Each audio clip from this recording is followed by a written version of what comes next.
bese becreate i-literature eqonde usefanele sabe ngayo. Kuhle ngoba mina ngifikile libandla angizolo nazibanga ethanga Nkosi azelwa khona la kuhlala. Sikho sesine leseniswa. So ke bayakhulekelwa abena. Uyakhuleka ke lokho. Awuyini. Uyakhuleka kodlazi ekhosini basezulwini. Awusho ukuthi ngiyabena. Awusho futhi ukuthi khona lezingane zasezulwini. Lawo magama lawo anokwehluka kwasebenzisa. Ngisho ngoba kufanele kwesinye isikhathi sikhulume ngalesi singamangoni singamazo abantwana nathi ke nje manaza lethe sonke singabantwana basezulwini.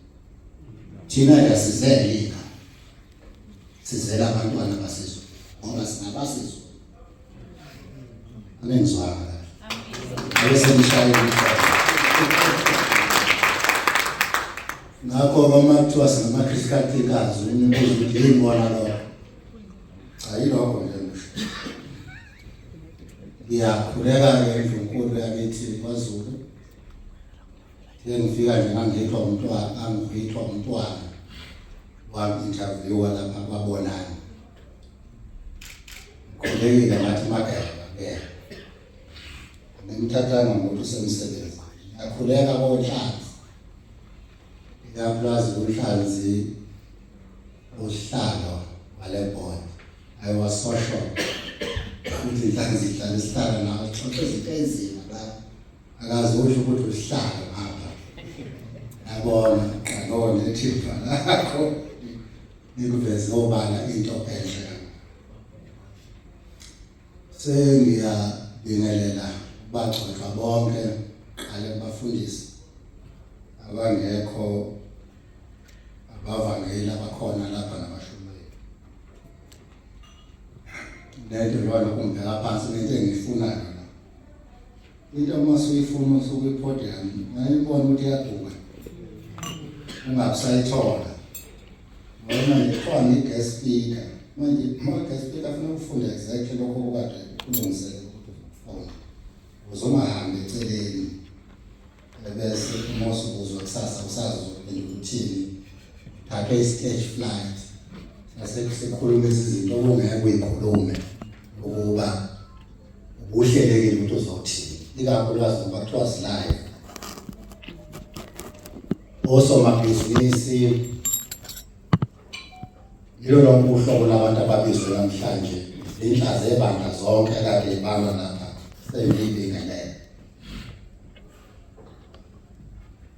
Ngithe uma ngishelelwa i-document wethu qalo kuhle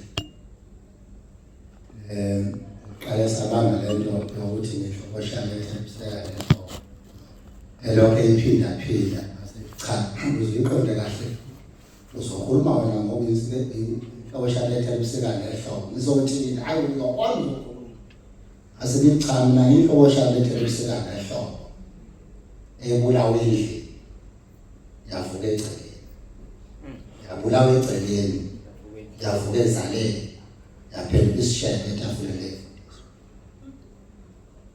ingabade ehlala ekhophoza sokuthule mina ngokuthule kanjani angibingelele kwase bephumelela ngibingelele ngishumela maphumulo lapha komimikakhe esamba nawe khona into yasezulwini. Ngiyabingelela ngoba kunomsebenzi omkhulu esiwenzayo elisihola wona lento phisi sombululo semene. Usho ngamabomu ngoba shamasi ekhathi ubali izinto ezehlukahlukene. Kuningi into ezenza kuleli bandla. Kodwa ngoba simazi left wenzani, right wenzani, senhlaka mase singayi phambili. manje kuba nje ablution yakho lapha ehleni enkulu yabona la ablution enkulu enama-toilet ashower for the first time. Izo lezi insizwe zisebenza nawo lowo msebenzi.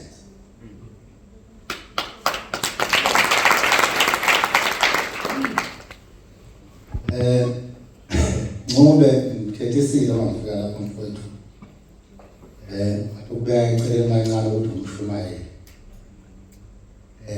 Ngoba ibanga sesihambile. Siyabonga ukuthi ube khona. Nokulinyusa ibandla lethu. Emkhakheni ocabanga ushembe ngeke ashumayele kuwo.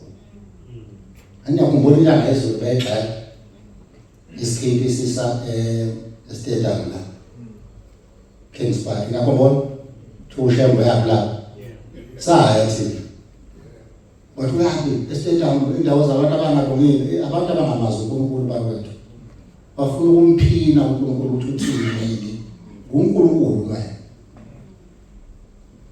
Ngakho-ke lokho kwenzeka lapha eMabhida sakujabulela kakhulu.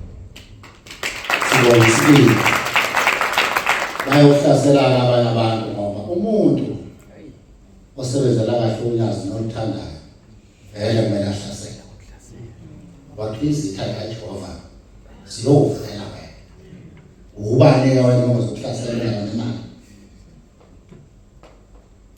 Ngakho bonke abantu abenza imisebenzi enzima kuleli bandla expect ukuthi uliswana nabo. Leli bandla likhulu kabi. Akwazi umahayedla yedwa acabanga ukuthi khona ngalezela khona. Sonke sifake ithonsi ngoba ibandla lethu lifana nobandla. Njama ngifunda le document manje asibhalwe ngesingisi manje ngase ngiprepare nami ngizokhuluma ngesingisi.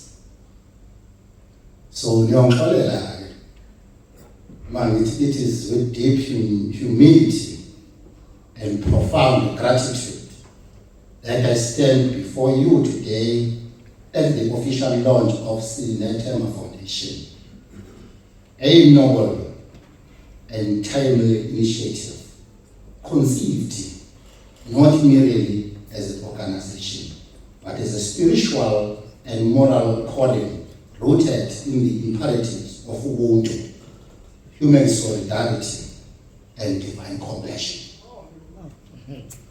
We gather here not to celebrate the beginning of another non-profit initiative, but to witness the manifestation of a sacred responsibility given unto us by His Holiness Unyas Lezo. During the handover of Ubuhle Bokazolo project in October 2023, the words of His Holiness ring loud in our spirit that still exists. Be mindful of those that are hungry and giving them something to eat, open and close quote. In those words lie the foundation DA of this foundation.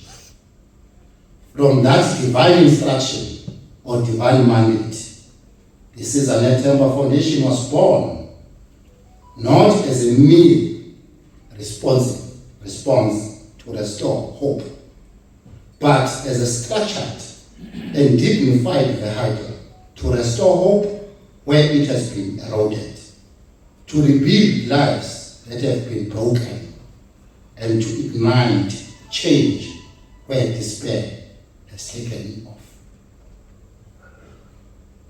The purpose and the philosophy of this organization, Sinethema, does not emerge from a vacuum. It arises in response to the cries of the marginalized, the proletariat, and the least. The foundation is anchored in 5 key values. I won't mention them because it has been already alluded. But those values are for empowerment, for our people not as a project, but as partners in their own transformation. Sizana Themba seeks to do more than feed the hungry or clothe the naked. It is here to alter tragedies. It is here to support tertiary education for the underprivileged, provide school essentials for children in dire needs, promote economic empowerment through skills and development and job placement, provide housing solutions for destitute families that are emotionally disturbed, that sometimes need counseling. I was so excited seeing that you will also offer counseling for the marriage people before they marry and after they marry. That is critical because it results to all the populations of domestic violence in our country. I'm happy that you have cited that. I'm also happy that in your leadership there are female. There is a female in China. Because patriarchy are one of the things esezibulale izimpilo zethu. Sibe sazi ukuthi ibeziningi ukuhleli la imelwe abantu besifazane. Kodwa sicisha amehlo lokho singaboni.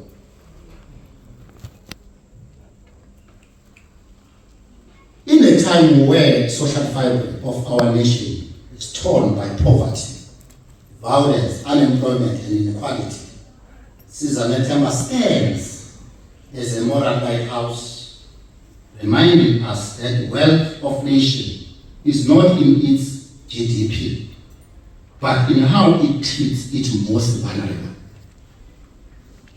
Our heritage as Africans, and particularly members of the Nazareth Baptist Church of Ebuhleni, compels us to act. Ubuntu is not passive, and Ubuntu is not passive in the extent that it is deactivated, but active. It feeds, it beats, it rescues, and it restores. Its foundation is a personification of Ubuntu. Let me commend the visionary trustees of Sizana Themba Foundation. We have not accepted the call of service, but we have grounded your governance in accountability and lawful stewardship by aligning with the Department of Social Development and CIPC standards. We will ensure that this organization will stand the test of time and insulated from the mediocrity and misuse. I hate mediocrity. I always prefer and move with people that always enjoy excellence and all the tenets of excellence, which is hard work, dedication, commitment, sense of integrity, and being honest in the face of adversity. To the donors and partners and future collaborators of Sizana Themba, I invite you not just to donate, but to co-create. Let us not offer clarity out of excess, but solidarity out of conscience. Let us not see this as a project, but a sacred partnership in the service of the divine mandate from His Holiness uNkulunkulu wethu uNyazo. This is about to become a verb.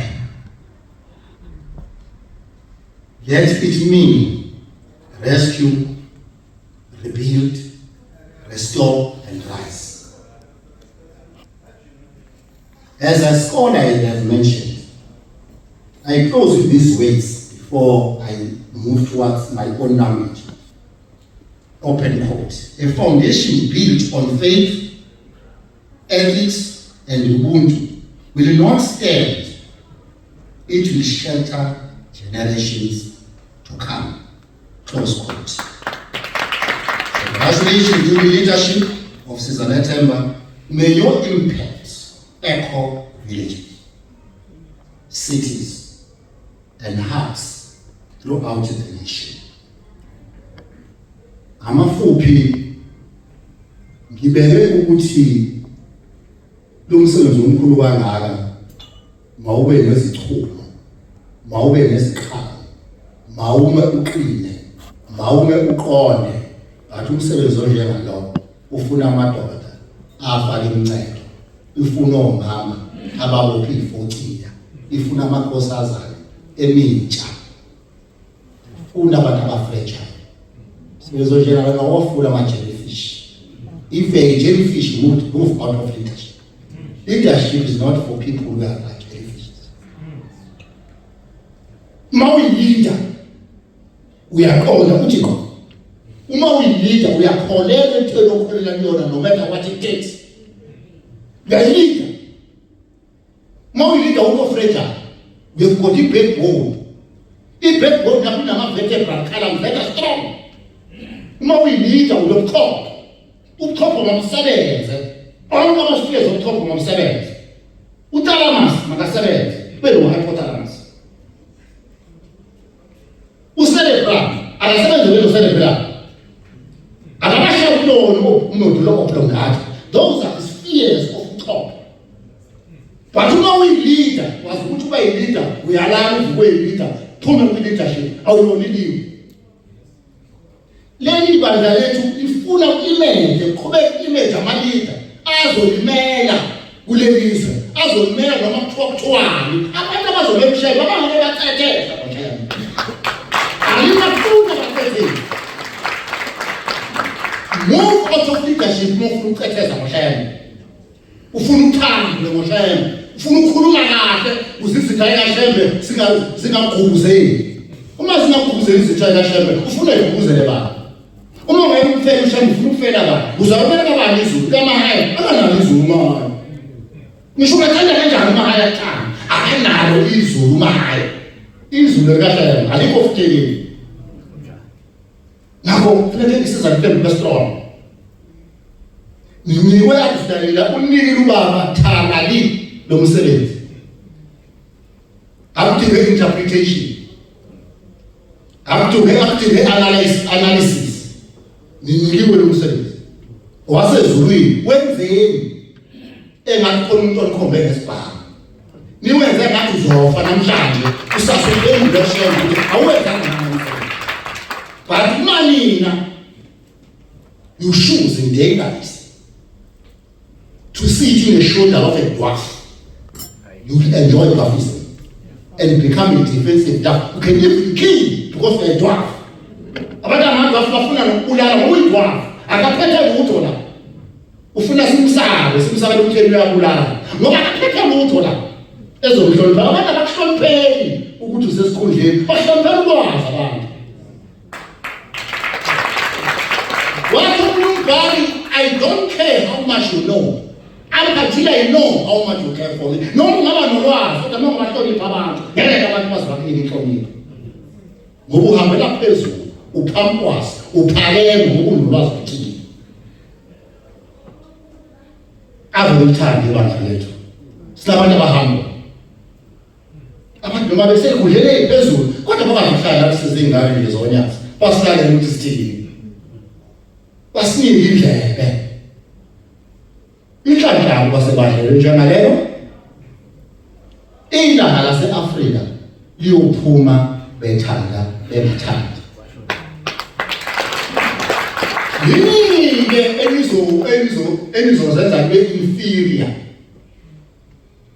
Nizenzele ingabi lutho. Ube inazethe nje elingayithandi, nelingayiboni lento eliyiyo ukuthi iyiyo, elingidawuthayo. Okwakho-ke lokho. Kodwa amandla unazo leko employ mina sizanethema amandla untouchable. Hambani ngamandla nigijime ngawo ningakhathali. Semphetha ngoba ngazi uzingikhethe mina ngoba speaker keynote speaker unabantu abadala abangaka yini. Kodwa seniyabona phela vele ngisalomfundisi. Ngisalomfundisi ndayena. Ngiyapledge ke manje la. No, ngizokupledge ekakusenkhuluma. ngasumela ngaphansi phela ufuna ukubheka ungathathwa ukuthi abantu bathini mase sokwenza cha angiphethi uma ngisuka la ngizofaka 5000 manje angiphethi yini omunye futhi ngenyanga ezayo bese ngivalelisa sengibuya nama ngithela phayana ngifuna nama technicalities ngizobuya ngento ekhuluma nge-intellectuality because one of our roles njengesiqabetho is to create i-teacher lelebandla ukuthi ngithathoba hayi ngithathoba ngama-qualifications. Don't need qualifications. Umuntu wazochitha ini? Not qualification. Qualification means nothing. Baningi abantu abangamaphepha bazonithathoba. Ungathola umkhulu lapha kuleli bandla ukhulume naye uthola ubuchopho ongazi ukubona. Ngesingisi-ke ninalo ngoba khona kodwa abantu abenza research lokho okuthiwa esoteric philosophy. Yini ngeke esoteric philosophy. Into ongihamba uyithole umama lapha oyilukelayo ukwazi ukuthuma. Ingakho besinomsebenzi onzima uqoqoqa ama-graduates aleli bandla. Siwasuse emakhanda izandla zoshansela abasemhlabeni. Wathola isandla sikashansela wasezulu nokunyasi. Ikwazi wamkhulu umsebenzi. Uhlezi lapho nje nawule ngawazi lapho yakutshela ukuthi lezi ngane esizisalayo nathi sakuzana azikho indlela zolapha emakhe. Shaya isingisi le emhlabeni isiza le ayisiza. Ezinye isetshwaleni basikhuluma. So sikuleyo initiative. Abona umsebenzi omncane. So hambe sesifike ebangeni lakhona siyoniphoqa ukuthi thathane ingane zenu. Siyofunda ezikoleni zokonyasa. Hayi semhlabeni. Yebo khona siyama futhi ayingafundiswa. Kodwa sibe emnyameni. AmaRoma ayijike awusiyabona sizamethela. Ayijike khona AmaRoma akhe ikhona ngama-university asiza abantu ayijike khona. Siba nje kuwa ngaka. Ngalokho safuna sikhopela naba bengihlukumele weba. Nomthetho ukhuluma ngawo ukhuluma ngesizwe. Even National Education Policy Act la ngomakhumalo uthisha uyazi ubhaliwe ukuthi ingane yakhe nelungelo longafundiswa esikoleni. Bhala incwadi rayiza nawo i-AGM yabazali usho niyathula mina yesaba mshayeli. Asabalike manje nesifonela. Ngazi laba benza abantu bayithatha ngoba asikho isikole sesonto ezikole public schools. Umuntu ingane nami ufunda esikoleni sabashali lesikade sababa lesi. Ngoba ikole zomphakathi zikhandwa imali eyalayithi. Cha-ke lezi zamasonto zikhona siyazazi. Cha lapho-ke ubambe umthetho-ke uyabona lo kwamakatholika. Ayikho inkinga. Kodwa lezi ndawo kumele ngiyamtshela mina eza wonke ini la. Ngiyabonga uNkulunkulu.